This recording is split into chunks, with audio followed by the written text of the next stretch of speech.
Se você gosta de histórias reais, intensas e esquecidas do campo de batalha, curta agora e inscreva-se no canal. Cada vídeo aqui é um resgate, e você faz parte dessa missão. A planície de Verdun, na França, estava tomada por lama, fumaça e metal. Era o ano de 1944, e os aliados enfrentavam resistência ferrenha na retomada das fronteiras. No meio do terceiro pelotão de infantaria leste, marchava uma mulher de olhar firme e postura baixa. Sargento Marianne Clotilde, conhecida entre os colegas apenas como Clo, era a única mulher na unidade e respeitada por sua precisão com o fuzil do longo alcance. A história diz que naquela manhã, o esquadrão recebeu ordens para avançar até um vilarejo tomado por snipers. A marcha era rápida, o tempo escasso. No meio da trilha, um estampido seco. Clo caiu com a perna atingida. E então, foi deixada para trás. Tudo aconteceu em segundos. O grupo avançava sob fogo cruzado. O tenente gritou: "Não dá para voltar. Sigam! Sigam!" Marianne tentou levantar. Sangue jorrava do quadril. A respiração falhava. Ela gritou menos, ninguém ouviu. Deitada entre folhas e pedras, pressionou o ferimento com uma das mãos, enquanto a outra ainda segurava o fuzil. Um corvo pousou próximo, e ela murmurou: "Se ninguém vai me buscar. Eu busco a chance de continuar." O vilarejo à frente ainda estava ativo. E ela não pretendia morrer ali, desacompanhada, muito menos sem lutar. Marianne se arrastou por quase uma hora, usando os braços e o ombro para se impulsionar. Encontrou abrigo entre raízes de uma árvore torta. Construiu um pequeno ninho com folhas para camuflagem e se posicionou com o fuzil. A luneta estava embaciada, mas sua visão era firme. Começou a observar o movimento alemão entre as casas. Enquanto o pelotão se enfiava cada vez mais fundo, no vilarejo, ela via o que eles não podiam: os flancos sendo cercados, uma emboscada prestes a fechar o cerco. Sussurrou para si mesma: "Se eu enxergar, eu atiro. Se eu atirar, talvez eles vivam." O primeiro tiro de Marianne silenciou um observador alemão em um telhado. O segundo, um operador de rádio que sinalizava por bandeira. Um por um, ela foi desmantelando o cerco, com precisão cirúrgica. Dentro do vilarejo, os companheiros começaram a notar que o fogo cessava de maneira estranha, quase estratégica. O tenente resmungou: "Alguém está ajudando, mas não sei quem." Clo, mesmo com dor latejante, não parava. Seu fuzil era a extensão do corpo, e sua raiva por ter sido deixada era combustível silencioso. Ela sabia onde mirar, sabia onde ferir, e sabia onde salvar. Horas depois, ao anoitecer, o pelotão conseguiu retomar o vilarejo. Os corpos inimigos nos telhados denunciavam a mão invisível que os havia protegido, ao fazerem a varredura. Ouviram um assovio baixo vindo da mata. Encontraram Marianne datada, ensanguentada, com um sorriso de escárnio no rosto. "Tava esperando alguém lembrar que eu existo." O tenente, em choque, adiou-se ao lado dela. "Meu Deus, você que limpou os telhados?" Ela respondeu, quase sem fôlego: "Se eu tivesse morrido, vocês também." E então desmaiou. Marianne foi levada às pressas ao posto médico mais próximo. Enquanto era costurada no improviso de uma tenda camuflada, os enfermeiros comentavam: "Nunca vi alguém sobreviver tanto tempo com esse tipo de ferida." Ela abriu os olhos no meio da cirurgia e disse: "Porque eu ainda não terminei." História correu entre os batalhões. A mulher que, mesmo ferida e abandonada, virou os ventos da emboscada com um rifle e uma árvore como base. Mas ela não se considerava heroína, só queria que tivessem olhado para trás. Pelo menos uma vez. Após a recuperação parcial, Marianne voltou à linha de frente, contra ordens médicas. Sua cicatriz a fazia mancar, mas seu olho ainda via longe. Dessa vez, ninguém a ignorava. Quando entrava no refeitório, soldados se levantavam, na hora das instruções. Era ouvida até por capitães. Mas ela não exigia nada. Nem reconhecimento, nem desculpas. Ela só disse uma vez: "Se me deixarem para trás de novo, prometo que levo metade comigo." Todos riram, mas sabiam que ela podia. Durante a operação Estrela Sombria, o comando deu a Marianne autonomia total como franco-atiradora avançada. Ela foi posicionada no alto de um campanário destruído, e ali permaneceu por 2 dias, sem dormir, rastreando qualquer ameaça. Seu trabalho permitiu que uma ponte vital fosse atravessada por centenas de soldados, quando um jovem oficial subiu para trocar seu posto. Ela disse: "Ainda não terminei. Ainda tem gente viva porque eu não." Desci, e ali ficou, porque essa era sua missão. Salvar, mesmo que não lembrassem dela. Os generais queriam condecorá-la. Ela recusou as 3 primeiras tentativas. Na quarta, aceitaram seu pedido. "Então, me deem uma condecoração, mas deem ao nome que esqueceram na primeira evacuação." não ao que inventaram depois que eu virei história. *E. Sua medalha foi gravada com seu nome completo, e não o apelido inventado pelos arquivos Marianne Clotilde. Deixou sangue onde outros deixaram pegadas. Ninguém ousava esquecer mais. Nem podiam, porque ela estava sempre lá. Mesmo quando sumia no mato, no final da guerra, o comandante do 3º pelotão escreveu uma carta aberta. Nunca mais deixaremos para trás quem carrega a retaguarda no coração, porque aprendemos com ela que o esquecimento custa caro e que às vezes a salvação vem da sombra. Marianne, ao ler a carta, suspirou, guardou-a na bota e disse, com olhar firme, pode até demorar, mas o que é certo, sempre volta. Na base, penduraram seu retrato, não de uniforme, mas da hora em que foi resgatada, porque foi naquele momento que todos aprenderam o que significava voltar. Se você está com a gente até aqui, não esqueça de curtir e se inscrever, porque lembrar dessas histórias é um dever, e você está ajudando a mantê-las vivas. Meses após o ocorrido, Marianne foi transferida para uma unidade de elite, de reconhecimento, onde liderava pequenos grupos infiltrados atrás das linhas inimigas. Ela caminhava com dificuldade, mas isso nunca a impediu de guiar com precisão, com mapas dobrados no bolso e o rifle nas costas. Tornou-se uma referência em missões onde silêncio e visão eram essenciais. Em um ataque noturno nas Ardenas, ela previu uma emboscada apenas, observando o movimento das sombras no vale. Salvou 16 soldados, e ao final, disse ao capitão, vocês me veem agora, mas tem gente que só acredita quando sangra. Em um acampamento avançado, ela encontrou um soldado novato chorando sozinho. Escondido atrás das tendas, sentou-se ao lado dele, mesmo com o joelho latejando, e perguntou, você acha que é fraco por ter medo? Ele respondeu, entre soluços, todos aqui têm histórias. Eu só queria não atrapalhar. Ela apontou para a cicatriz na perna e murmurou, isso aqui não me faz forte. O que me faz forte é ter voltado. O garoto ficou em silêncio.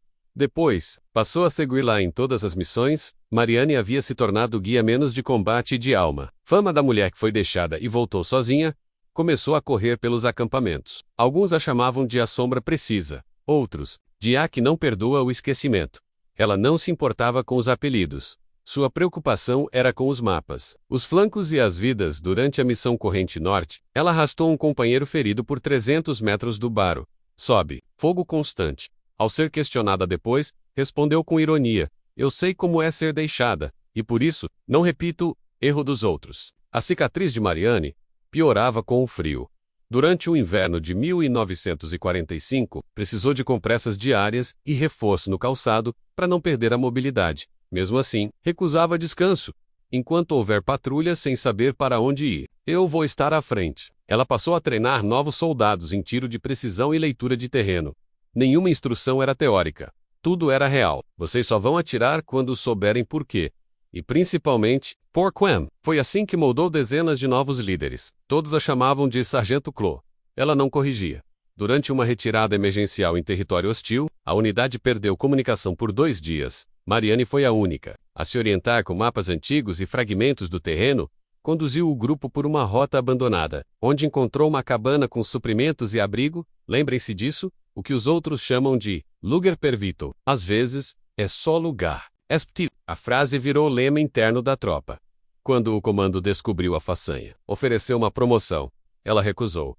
Já tive uma coisa que muita gente não tem: chance de voltar quando ninguém acreditava. E isso, dizia ela, era suficiente. Marianne passou a usar uma bengala feita de madeira escura, talhada por um prisioneiro liberto por ela na retaguarda inimiga. No cabo, estava entalhada uma frase em latim: Vidi, celuei, survivi, vi silenciei, salvei. Com essa bengala, ela caminhava entre os tanques e soldados, distribuindo ordens curtas e olhares longos. Nenhum general ousava contestar sua presença, embora ela nunca tivesse mais do que 3 estrelas. Sua autoridade não vinha do cargo, vinha da história que seu corpo carregava, e que o campo de batalha nunca mais esqueceu. Em uma conferência tática, antes da Operação Coração de Ferro, um coronel tentou silenciar suas observações. Deixe a parte técnica conosco, sargento. Ela respondeu calmamente. Eu deixei minha perna naquela parte técnica. Agora eu falo. O silêncio da sala foi imediato. E a estratégia dela foi adotada, resultando em vitória com 70% menos baixas do que o esperado. Desde então, toda reunião tática guardava seu parecer. Ela nunca gritava, nunca batia na mesa. Mas quando falava, todo mundo escutava como se a vida dependesse disso. Porque dependia. O tempo não poupava Marianne. Dor na perna era constante. E sua visão começava a falhar. Mesmo assim, insistia em revisar relatórios, dar instruções e visitar feridos. Nos hospitais de campanha, em um desses hospitais, encontrou um antigo colega de pelotão, o mesmo que havia dado a ordem de seguir quando ela caiu. Ele a olhou, com os olhos cheios d'água, e disse: "Eu pensei que você tivesse..." Rita. Ela segurou a mão dele e respondeu: "Eu também." E foi a única vez que o perdoou. Sem precisar dizer mais nada, o fim da guerra chegou como uma brisa lenta. Marianne foi condecorada com uma honraria tardia, e uma cerimônia modesta foi feita em seu nome. Ela usava um uniforme limpo, sua bengala, de madeira, e levava no bolso um lenço com um mapa dobrado da primeira missão. Não é a guerra que nos marca, é quem esquece que a gente lutou nela. Após a solenidade, entregou sua insígnia para uma jovem cadete, que a observava com admiração. Use isso um dia, mas só se souber o peso que carrega. A menina prometeu. E cumpriria. No acampamento central, construíram um pequeno monumento, simples, feito de pedra escura. A inscrição era direta. Ela foi deixada, e mesmo assim, voltou e salvou. Não colocaram o nome completo, porque todos sabiam de quem se tratava. Marianne observou a inauguração à distância, com um sorriso discreto. Alguém ao seu lado comentou: "Sabe que hoje, ninguém mais caminha sem olhar para trás?" Ela respondeu: "Então valeu a pena." E com isso, virou-se devagar. E andou, com dificuldade, mas com todos atrás dela agora. Se chegou até aqui, é porque entende o peso da memória. Curta e inscreva-se no canal, porque algumas histórias não podem mais ser esquecidas. Anos se passaram. Marianne vivia agora em uma pequena vila nos Alpes franceses. Era procurada por historiadores, documentaristas e jovens cadetes. Ela raramente dava entrevistas. Dizia: "Quem quer saber, que pergunte em silêncio." A velhice chegou sem alarde, mas seu passo ainda carregava a firmeza de quem nunca cedeu ao esquecimento. Muitos vinham apenas para vê-la sentada em frente à lareira, esculpindo mapas na madeira. Certa vez uma repórter perguntou se ela guardava mágoas.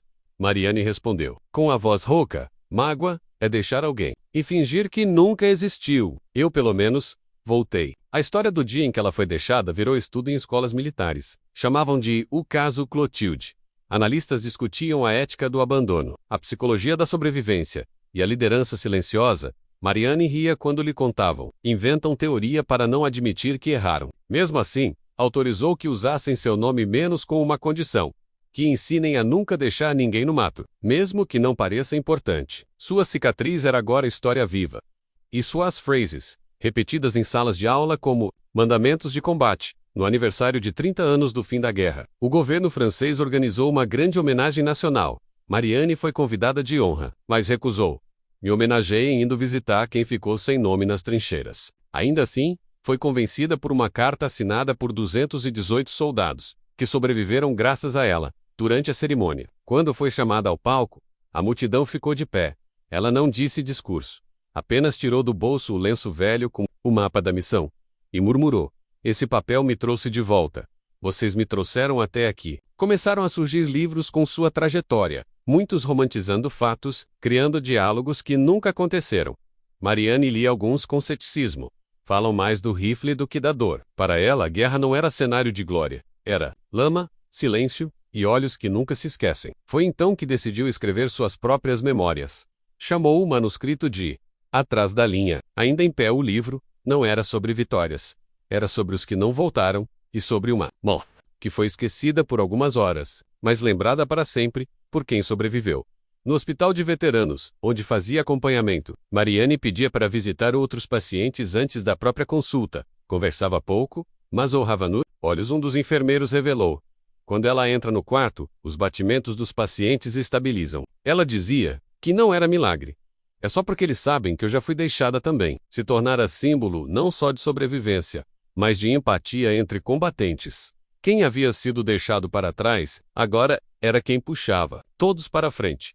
E isso, para ela, era a missão mais importante. Recebeu convites para cargos políticos, medalhas internacionais e prêmios por bravura. Recusou todos. "A bravura foi dos que me acharam no mato. Eu só fiz o que sabia." Ela aceitava apenas flores e cartas. Guardava cada bilhete com o nome do remetente e o dia em que o conheceu. Em um dos envelopes, uma menina de 9 anos escreveu: "Quando crescer, quero ser esquecida como a senhora, porque a senhora virou eterna." Marianne chorou pela primeira vez em anos. A solidão do esquecimento. Agora era multidão em sua porta. O refeitório da base onde tudo aconteceu foi reformado. Na parede dos fundos, uma placa de bronze foi colocada com os dizeres: aqui, deixaram alguém para trás. E foi ela quem trouxe todos de volta. Durante a inauguração, Mariane caminhou com sua velha bengala até a cadeira onde caiu ferida tantos anos antes.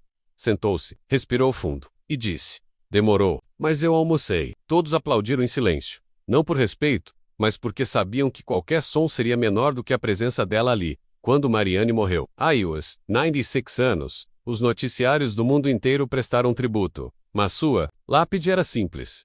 Mariane Clotilde não deixou ninguém para trás. Na cerimônia, uma cadete da nova geração leu trechos de seu livro, emocionada.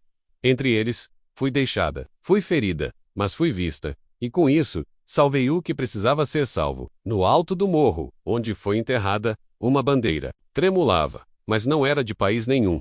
Era branca, do mesmo pano que envolvia seu ferimento naquela tarde esquecida.